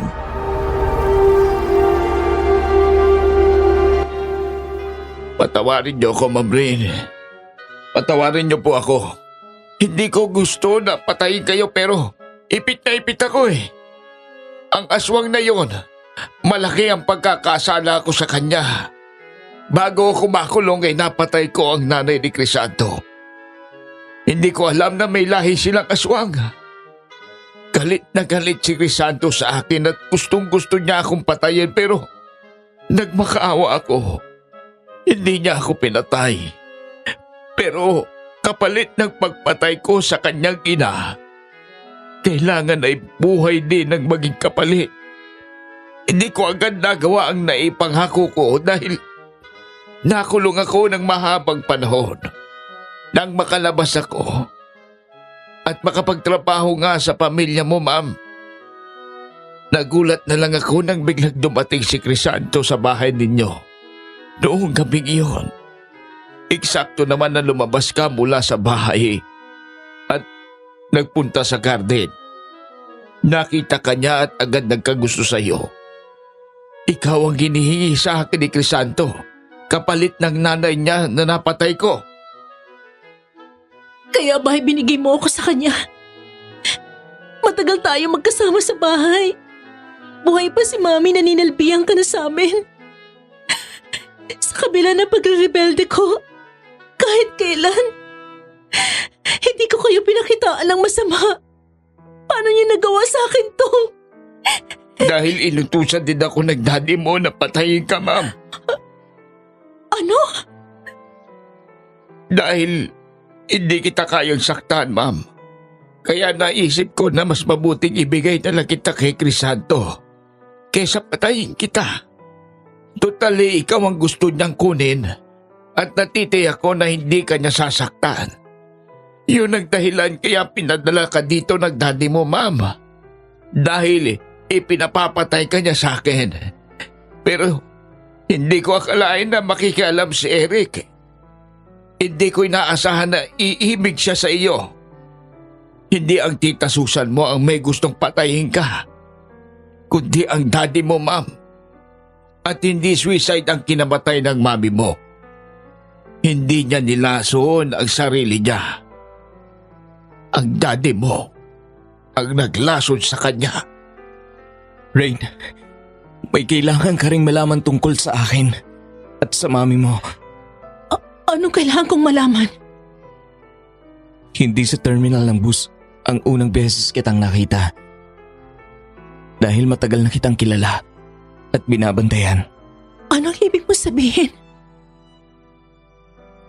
Noong narelieve ako sa serbisyo, matapos ang paglilitis sa kaso ng pagpatay ko sa pumatay sa pamilya ko, si Ninong ang tumulong sa akin. Pinasok niya akong bodyguard ng mami mo. Noong panahon na yon, ay hiwalay na sila ng daddy mo. Palagi tayong nagkikita sa bahay ng mami mo tuwing dumadalaw ka. Pero hindi mo ako napapansin. Sa mga kwento ng mami mo kita nakilala. Ilang araw bago siya mamatay, hinabiling ka niya sa akin. Gusto niyang matuto ka ng mga gawaing bahay at tumino ka dahil may pagka-spoiled brat ka nga daw. Nangako rin ako sa kanya na babandayin kita dahil palaging sinasabi ng mami mo ang pangamba niya na maaaring saktan ka ng daddy mo. Kaya nang malaman ko mula kay Ninong na iuuwi ka niya dito sa Bicol, nagpresenta ako na dumito ka. Pero hindi ko alam na may plano si Ninong na patayin ka. Mang Jun, bumalik ka sa Maynila at sabihin mo kay Daddy na patay na ako. Maynila. Pagpasok sa malawak na bakura ng mansyon namin, ay dumiretso sa loob si Mang Jun.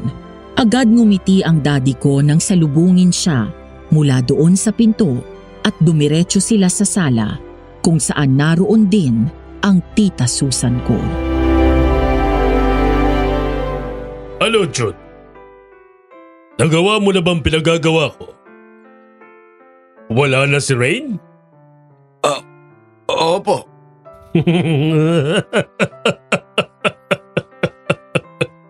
Mabuti kung ganun. Very good. Sa wakas, sa akin na mapupunta ang lahat ng kayamanan ni Melanie. Sir, dahil po ba sa pera, kaya pinapatay niyo sa akin si Ma'am Rain?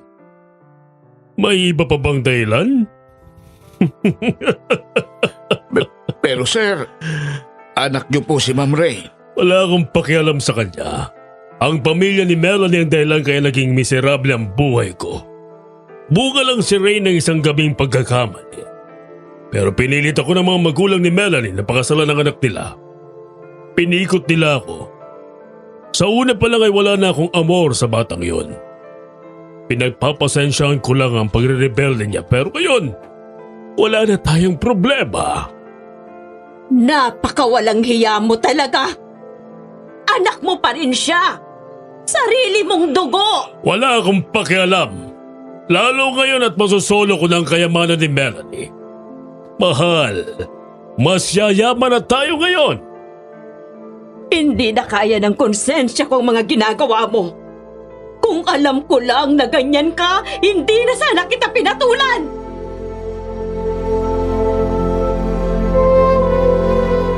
Matapos kong marinig lahat ng sinabi ng sarili kong ama mula sa kabilang linya, doon ako bumaba ng sasakyan kasama ang mga pulis at pumasok sa loob. Kitang-kita ko ang gulat sa mata ng daddy ko nang makita niya ako.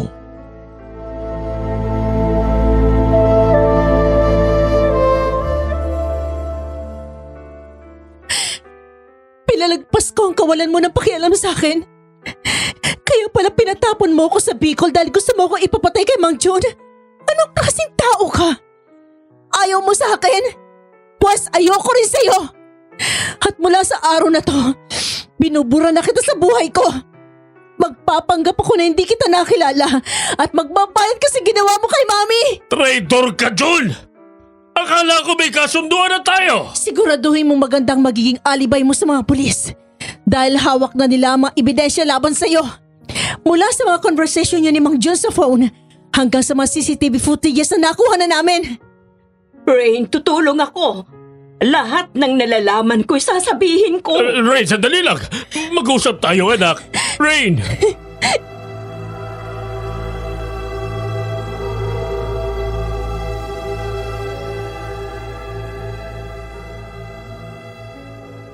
Napangiti ako nang bumaba mula sa sasakyan at salubungin ang pamilyar na ganda ng tanawin. Sa kabila ng hindi maganda at nakakatakot na karanasan ko sa lugar na yon, ay naging malapit na ang puso ko doon. Bukod sa ganda ng paligid, isa lang naman ang dahilan ng pagbabalik ko matapos ang 3 buwan.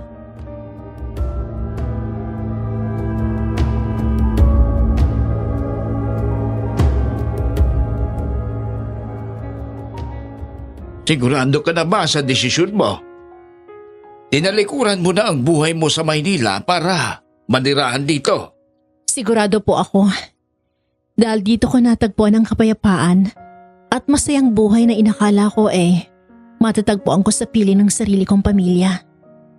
Alam niya na ba ngayon na ang balik mo? Hindi po. Ma'am Ray, Rain na lang po. Hindi na po kayo naninilbihan sa amin. sige Rain.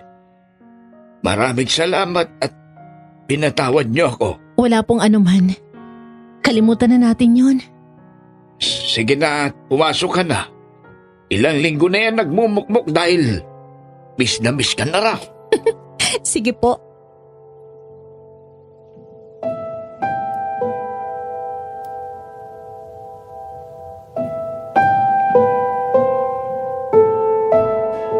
Napangiti ako nang maya-maya ay dumating si Alma, karga si baby Erica. Excited akong pumasok sa bakuran habang hila ang 2 malaking luggage ko. Mula doon ay naririnig ko na may kumikilos sa loob ng bahay. 3 buwan din akong nanatili sa Maynila.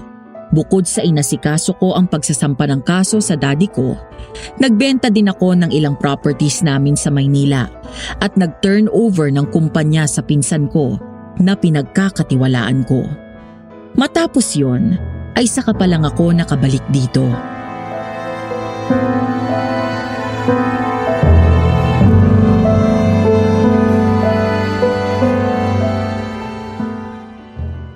Tao po! Tao po! Sino Rain?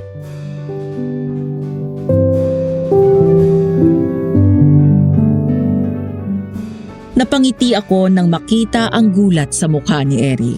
Halos hindi ito kumukurap habang dahan-dahang lumalapit sa akin. Iniwan ko ang dala kong maleta at sinalubong si Eric. Pagkatapos ay ngumiti ako.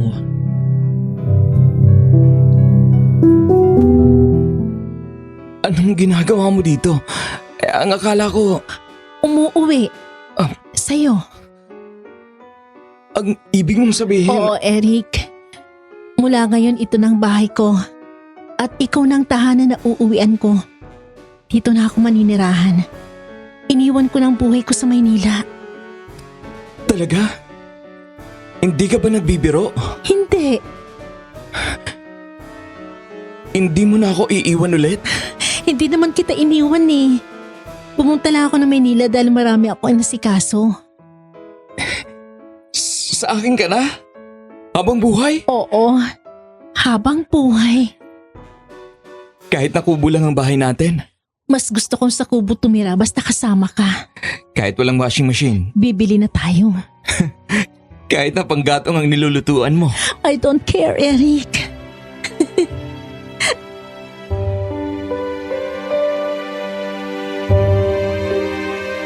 Natawa ako nang nagmamadali nitong hinila papasok ang 2 luggage ko. Pagkatapos ay tumakbo ito palabas at binalikan ako. Saka ako binuhat at sinampay sa balikat nito. Napalingon pa si Eric nang marinig ang malakas na tawa ni Mang Jun at Alma.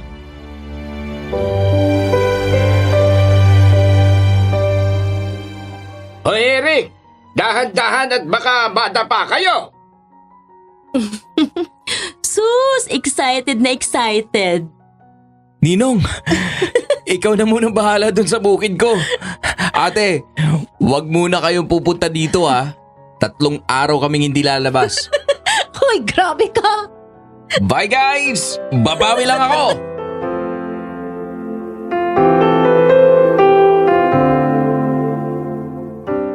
Noong unang araw na dumating ako doon sa Bicol, inakala ko na parusa ang naghihintay sa akin. Nagpaanak sa jeep, pinagluto, pinaglaba, humiga sa papag at ilang beses muntik makidnap at mapatay ng aswang. Hindi ko inakala na ang lahat ng yun ay magdadala pala sa akin sa isang pag-ibig na hindi ko inaasahan na darating pa.